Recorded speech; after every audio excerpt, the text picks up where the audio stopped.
Assalamualaikum warahmatullahi wabarakatuh. Perkenalkan, saya Dian Giawi Karomah dari Prodi PAI semester 3. Di sini saya akan menjelaskan tentang aliran esensialisme dan rekonstruksionisme.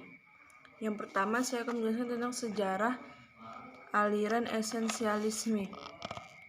Esensialisme muncul pada zaman Renaissance. Ia memberikan dasar berpijak pada pendidikan yang penuh fleksibilitas, di mana terbuka untuk perubahan, toleran, dan tidak ada keterkaitan dengan doktrin tertentu. Dengan demikian, Renaissance adalah pangkal sejarah timbulnya konsep-konsep pikir esensialisme. Karena timbul di zaman itu, esensialisme adalah konsep meletakkan ciri modern. Aliran muncul sebagai reaksi terhadap simbolisme mutlak dan dogmatis abad pertengahan. Maka disusunlah konsep yang sistematis dan menyeluruh mengenai manusia dan alam semesta yang memenuhi tuntutan zaman. Selanjutnya yaitu tokoh-tokoh aliran esensialisme. Yang pertama yaitu William C. Bagley, yang kedua Johann Friedrich Herbert, yang ketiga William T. Harris, yang keempat Johann Friedrich Froebel. Baiklah, di sini saya akan melanjutkan mengenai pengertian aliran esensialisme. Secara etimologi, esensialisme berasal dari bahasa Inggris, yakni essential, inti atau pokok dari sesuatu, dan isme berarti aliran, mazhab atau paham. Aliran filsafat pendidikan esensialisme dapat ditelusuri dari aliran filsafat yang menginginkan agar manusia kembali kepada kebudayaan lama, karena kebudayaan lama telah banyak melakukan kebaikan untuk manusia. Esensialisme juga merupakan perpaduan antara filsafat idealisme dan realisme yang bersifat eklektik, yang artinya mengambil teori yang sudah ada dan memilah mana yang disetujui dan mana yang tidak, sehingga dapat selaras dengan semua teori itu. Selanjutnya yaitu konsep pendidikan menurut aliran esensialisme. Yang pertama yaitu konsep pendidikan.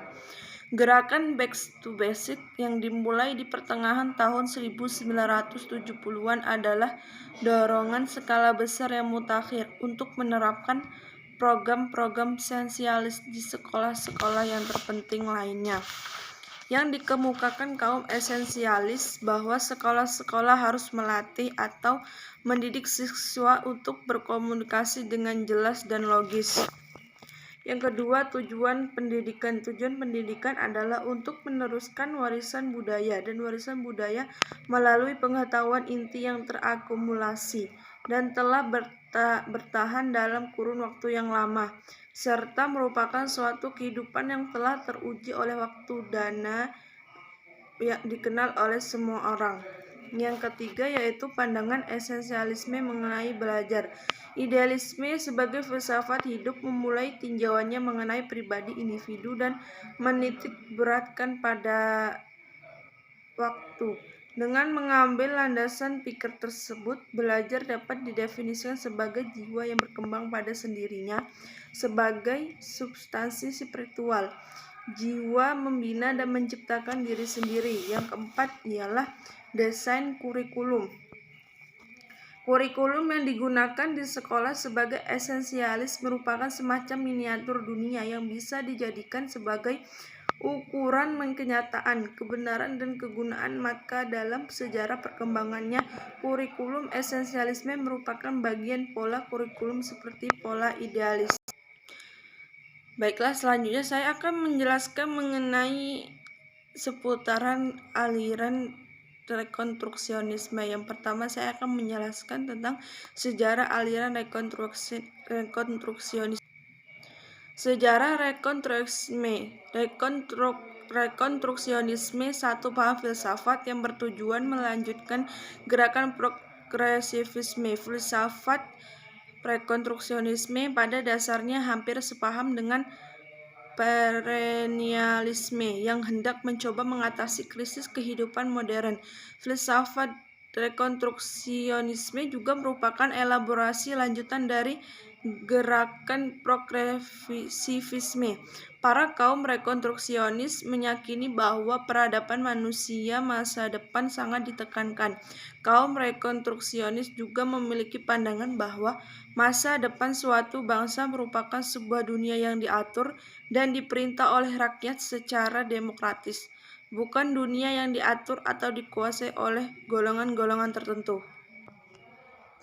Berikutnya yaitu tokoh-tokoh aliran rekonstruksionisme, yaitu 1. Paulo Freire, 2. Caroline Pratt, 3. George Kohn, 4. Rook.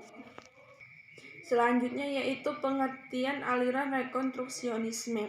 Secara harfiah, rekonstruksionisme berasal dari bahasa Inggris yang asal kata dasarnya adalah construct, membangun, construction, pembangunan, rekonstruk, menyusun kembali. Aliran rekonstruksionisme suatu aliran yang berusaha merombak tata susunan lama dengan membangun tata susunan hidup kebudayaan yang bercorak modern. Imam Bernabdi menerjemahkan rekonstruksionisme adalah sebagai filsafat pendidikan yang menghendaki agar anak didik dapat dibangkitkan kemampuannya secara rekonstruktif menyesuaikan diri dengan tuntutan perubahan dan perkembangan masyarakat sebagai akibat adanya pengaruh dari ilmu pengetahuan dan teknologi. Rekonstruksionisme yang sering kali diartikan sebagai rekonstruksi sosial merupakan perkembangan dari gerakan filsafat pendidikan progresivisme. Selanjutnya yaitu konsep pendidikan rekonstruksionisme. Yang pertama yaitu pendidikan harus dilaksanakan di sini dan sekarang dalam rangka menciptakan tata sosial baru yang akan mengisi nilai-nilai dasar budaya kita dan selaras dengan yang mendasari kekuatan-kekuatan ekonomi dan sosial masyarakat modern. Yang kedua, masyarakat baru harus berada dalam kehidupan demokrasi sejati, di mana sumber dan lembaga utama dalam masyarakat dikontrol oleh warganya sendiri. Yang ketiga, anak, sekolah, dan pendidik itu sendiri dikondisikan oleh kekuatan budaya dan sosial.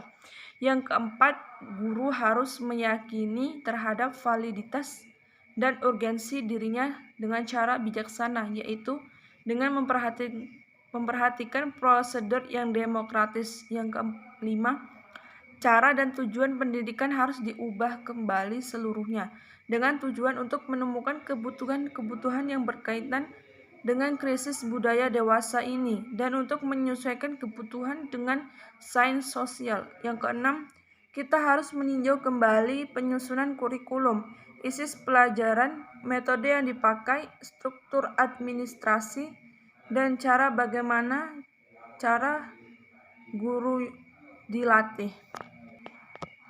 Sekian penjelasan mengenai aliran esensialisme dan aliran rekonstruksionisme.